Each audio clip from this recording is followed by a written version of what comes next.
Welcome back to the Deep Dive. Today, we're going to dig into a system that's, well, meant to protect, but often feels like pure administrative trauma. The Federal Employees Compensation Act, FECA. It really can feel that way. Especially when you think about the risks federal agents take every day. Yeah. I mean, we saw that report about an ICE officer struck, even dragged by a vehicle. The physical danger is clear. Absolutely clear. But then the injury happens, and the next fight kicks off. It's this battle with bureaucracy, right? The Department of Labor's Office of Workers' Compensation Programs, OWCP. Exactly. It's complex, it's demanding, full of deadlines that can trip you up. So our mission today is really to cut through that noise. We want to give you, the federal agent, a kind of strategic blueprint for filing a claim successfully and hopefully avoiding what some people call that second injury, the bureaucratic one. That's a really good way to put it. Look, FECA coverage is broad, but getting your claim accepted, that's not automatic. Not at all. It really boils down to having the right form submitted on time and, crucially, backed up by the right medical story. So we're going to break down the two main forms you absolutely need to understand. The CA1 for that initial sudden injury, traumatic injury, and the CA2A, which is for when an old injury flares back up, a recurrence. Getting that distinction right seems fundamental. It is. Getting the form wrong at the very start. That's often the first mistake that leads straight to a denial. Okay, let's start there then. The standard situation, a traumatic injury. That needs form CA1. So this is for an injury from a specific single work event, right? Like, give us some classic examples for law enforcement. Yeah, exactly. We're talking about something that happened at a clear time, in a clear place. Maybe slipping on wet stairs, executing a warrant. Okay. Or twisting your knee, jumping a fence during a chase, maybe breaking a bone while, physically subduing someone. It happened right then because of that specific action. Right. Now, telling your supervisor immediately seems obvious for, well, credibility. But what's the administrative reason? Yeah. Why the... Well, it basically starts two important clocks. First, it officially marks when the incident happened, which solidifies the timeline for OWCP. Makes sense. But second, and this is really important, it lets the supervisor authorize initial medical treatment using a form called the CA16. Ah, the CA16. I've heard that called maybe the most critical piece of paper right at the beginning. Why is it so important? And what if the agent misses that deadline, that 7-day window to request it? It's huge. It's critical because the CA16 guarantees payment for medical care for the first 48 hours after the injury happens. This is before OWCP has even looked at, let alone accepted, the claim. So a green light's immediate care. Exactly. It gives you the green light for the ER visit, the x-rays, maybe seeing a specialist initially without you having to worry about your own insurance copays or deductibles or paying out of pocket. And if you miss the 7 days... If you miss that window, the supervisor cannot issue the CA16, period. So then you're stuck. You either use your personal health insurance, assuming you have it, or pay yourself, and then you just have to hope you get reimbursed months down the line if and when the claim gets approved. Wow. Okay. That's a massive stress shift right when you're already dealing with an injury. So once that initial care is hopefully sorted with the CA16, the process moves online to ECOMP. When an agent is filling out that CA1, how detailed does that incident description need to be? You need to be incredibly specific. Think like you're writing an incident report for court. A forensic picture, not just a summary. So not just, fell, hurt my back. Definitely not. No. You need the who, what, where, when, how. Something like, on October 1st, 2025, around 0600 hours, executing a warrant at 123 Main Street, I slipped on a wet concrete step, fell backward, landed hard on my left side, felt immediate sharp pain in my left knee. That level of detail, it's absolutely essential. And that links directly to the medical side too, right? You also have to specify the injury itself. Precisely. You have to state the diagnosed injury, sprained left knee, lumbar strain, fractured wrist, whatever it is. It makes sure the event you described actually matches up with the medical diagnosis the doctor provides. That consistency is foundational for getting accepted. Okay, consistency. Now let's get to where the high stakes really meet the clock. The continuation of pay, or COP. It's tied to a 30-day deadline for filing that CA1. What happens if an agent misses that 30-day mark? Missing that 30-day deadline for the CA1 filing is, well, catastrophic for COP.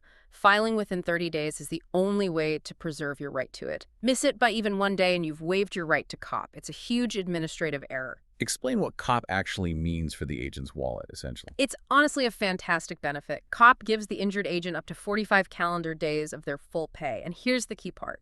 That pay is generally tax-free because it's a workers' comp benefit, not regular salary. Yeah. And you don't burn through your own sick or annual leave. If you miss that 30-day filing window, though, any time you miss from work has to come straight out of your personal leave banks, or you go into leave without pay, LWOP. So the bottom line is, If you think you might miss any work time because of the injury, you should absolutely elect COP on that CA1 form. Always check that box. got it. So the agent gets the detailed CA1 submitted within 30 days. Then the supervisor has to send it to OWCP within 10 working days. You mentioned OWCP can penalize supervisors for being late. Is that something that actually happens? Does it have teeth? From what the sources suggest, it's less about, say, big fines and more about administrative heat. OWCP tracks these things. If a supervisor consistently misses that 10-day turnaround, it can get flagged. It might lead to internal agency discipline. The rule is really there to protect the agent's process, especially ensuring COP isn't delayed by internal holdups. Okay, protects the agent. So we've talked about timely filing. Let's hit the big one. Why do perfectly legitimate claims still get denied? What's the most common reason OWCP says no? 9 times out of 10, maybe more, it comes down to the medical evidence, specifically the causation statement. Your CA1 could be perfect, supervisor submits it on time, everything looks good. Yeah. But if the report from your doctor, usually on what's called Form CA20, doesn't explicitly state that, in their professional medical opinion, the work incident caused the specific injury you're claiming, denied. So it's not enough for the doctor to just describe the injury? No, they have to connect the dots.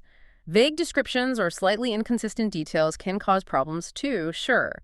But the lack of that clear, definitive causation statement, that's the #1 claim killer. All right, let's switch gears now. This is where things seem to get really tricky and, frankly, confusing for agents. What if an old injury, one that OWCP already accepted, maybe a shoulder issue from years ago, suddenly flares up again? Months, maybe years later. That's called a recurrence, right? That's right. And for a recurrence, the required form is different. It's the CA2A, Notice of Recurrence. Now, this form is only for when the original condition comes back or gets worse spontaneously, meaning without a new accident or exposure at work causing it. So the claim is basically, my old injury just came back on its own. Pretty much. Maybe just from the normal duties of the job, the wear and tear. You have to reference the original accepted claim number on the CA2A. Okay, give us a clear scenario where CA2A is the right move. Sure. Let's say an agent injured their back, say, 3 years ago. OWCP accepted it. They recovered, went back to full duty, maybe worked fine for 2 whole years. Right.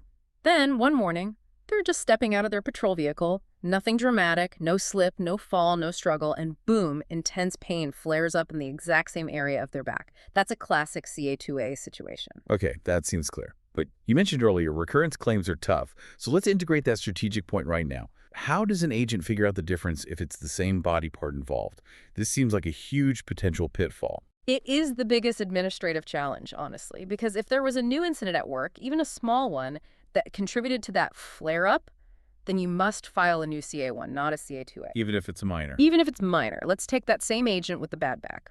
If the pain flared up not just getting out of the car, but because they say twisted awkwardly while grabbing some heavy gear from the trunk, or maybe stumbled slightly during a foot pursuit, that twist, that stumble, that's a new traumatic event. New CA1 needed, even for the old back injury. Wow. Okay, so the agent has this really critical decision to make right at the start. Was this truly spontaneous, just came back on its own CA2A, or did anything work-related, even a quick jerk or an awkward lift, trigger it new CA1? Yeah. Why is filing that CA2A recurrence claim so much more, well, risky? The risk comes from the lack of immediate support. Agencies typically cannot issue a CA16, that authorization for initial medical payment for a recurrence claim. No guaranteed medical coverage up front. None. So while OWCP spends weeks, maybe months, investigating your CA2A, you're on your own for medical bills. You use your insurance, pay out of pocket, and wait.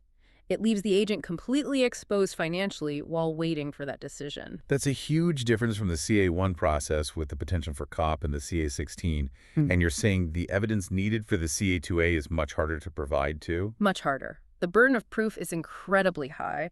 If a CA1 just needs the doctor to link event A caused injury B, What does the CA2A need? for a CA2A, the doctor basically has to prove a negative. They need to write a really detailed report that says the current problem is only due to the lingering effects of the original injury, and they have to convincingly rule out any other potential cause that might have happened in the meantime. So rule out everything else. Everything. OWCP looks at these recurrence claims very, very closely, especially if you've been back on full duty for a significant amount of time. The benchmark often mentioned is maybe 90 days or more. Why that time frame? Well, the thinking is if you were working full duty without problems for months or years, OWCP often presumes that something new must have happened to cause the flare-up. Not just the old injury spontaneously worsening. They suspect maybe it's just normal aging or an unreported new incident or something unrelated to work entirely. So simplifying it, for a CA1, prove the work event happened and caused the injury. For a CA2A, For a CA2A, you need a detailed medical history proving the old injury spontaneously got worse, and nothing else contributed. It's a much tougher story to prove, especially medically. okay, the complexity here is really stark.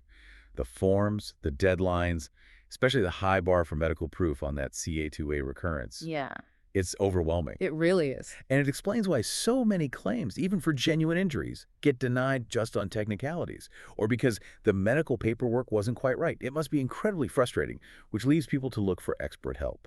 Exactly. When the process is this demanding and the rules are this specific, just being good at your job isn't enough. You need administrative skill or someone who has it. That's where specialized support comes in clinics, consultants, people with case managers who live and breathe OWCP, and doctors who know the system. We saw some examples mentioned, like Restore Muscle and Joint in Missouri. If an agent is looking for that kind of help, what makes a support center actually effective? What should they look for? You want someone who ensures, first off, meticulous compliance. That means making sure you're using the right form to begin with, CA1, CA2 for an occupational disease, or that tricky CA2A. And hitting deadlines. Absolutely. Making sure that CA1 gets filed within the 30-day CARP window is job one. But maybe their biggest value is acting as a translator, bridging that gap between your medical reality and OWCP's bureaucratic language. Let's focus on the doctor's role in that. How does having a physician who's really experienced in workers' comp, like the example Dr. Chris Mannon, an orthopedic surgeon with lots of comp experience, actually change the claims outcome? It often comes down to knowing how to write what we sometimes call the magic words that OWCP needs to see. A regular doctor, maybe your primary care physician, might just write, "Patient states he fell at work and hurt his knee." That's not enough. What's missing? The certainty. An OWCP-savvy doctor, probably working with an experienced case manager who knows the file, will make sure the medical report, like the CA20 attending physician's report, states clearly and unequivocally something like, "Based on my physical exam, the MRI results, and the reported mechanism of injury, it is my medical opinion to a reasonable degree of medical certainty that the patient's diagnosed left knee sprain was directly and causally related to the fall incident that occurred during warrant execution on October 1st, 2025. Wow, so the difference between patient reports he fell and, in my medical opinion, the fall caused this injury is basically the difference between approved and denied. In many, many cases, yes. That explicit causation link, backed up by medical reasoning, ruling out other factors especially crucial for recurrence claims, that's what OWCP examiners are trained to look for. And beyond just getting the claim approved initially, these specialized places often handle all the follow-up paperwork too, the maintenance. Yes, that's a huge part of it. Yeah. Keeping the benefits going and keeping you compliant. They handle things like the CA17 duty status reports that tell OWCP what you can and can't do at work. Okay. They manage the CA7 forms if you need wage loss compensation because you're out past the 45 days of COP. They can even help with leave buyback if you had to use your own leave while waiting for the claim approval. And importantly, they usually handle billing directly with OWCP, so you get the benefit of FECA's 100% medical expense coverage without the billing hassle. And presumably, if the claim does get denied initially, which happens. They help with the appeals process, too. Reconsiderations, appeals to the ECAB. They know how to analyze the denial letters, see why it was denied, usually that lack of medical causation again, and then work with the doctor to build a stronger medical narrative specifically designed to overcome that objection. It significantly boosts your chances on appeal. #outro. Okay, let's pull back then and really crystallize the absolute must-dos here. The non-negotiables we've uncovered for any federal agent facing this system. Number one seems crystal clear. File that initial CA1 on time, strictly within 30 days. protect that comp benefit. Absolutely. Rule number 1, non-negotiable. And number 2 is get that explicit, rock-solid causation statement from your doctor. It has to state definitively, medically, that the work event caused the injury and explain why. Right. It really drives home the point that success with OWCP isn't really about how bad your injury is it? It's about how perfectly you build and present the case, the administrative side, the medical narrative. Precisely. It demands a level of precision and attention to detail that's, frankly, on par with any tactical operation you might conduct in the field. So thinking about all this, it leaves us with a really interesting, maybe provocative final thought for you, the listener, to chew on. We've established that recurrence claims, the CA2A, are really tough. High burden of proof, doctor has to rule out everything else, no initial CA16 coverage. Right, a lot of downsides. So how should an agent strategically weigh this?